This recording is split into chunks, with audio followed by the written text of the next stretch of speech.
Sa showbiz saksi, napuno ng mga naglalakihang bituin ang pagdiriwang ng ika-50 anibersaryo sa showbiz ng nag-iisang master showman na si Herman Moreno. Sa red carpet pa lang, rumampa na ang ilang celebrity at mga naging anak-anakan ni Kuya Germ sa industriya. Hinandugan naman ng malalaking special number ang itinuturing na haligi ng showbiz bilang pagbabalik tanaw sa lahat ng naiambag niya sa industriya sa nakalipas na 5 dekada.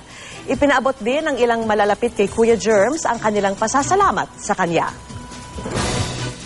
I only pray for good health kasi marami pa sigurong matutulungan si tatay. Nakita nyo naman yung evidence. Ngayon na, ang gabi na pinakahihintay natin, i-enjoy mo lang kasi you deserve everything that's going to happen. Yung pasasalamat ko na yung pagtitiwala nila, yung pagkilala na sa akin dahil ibang klase.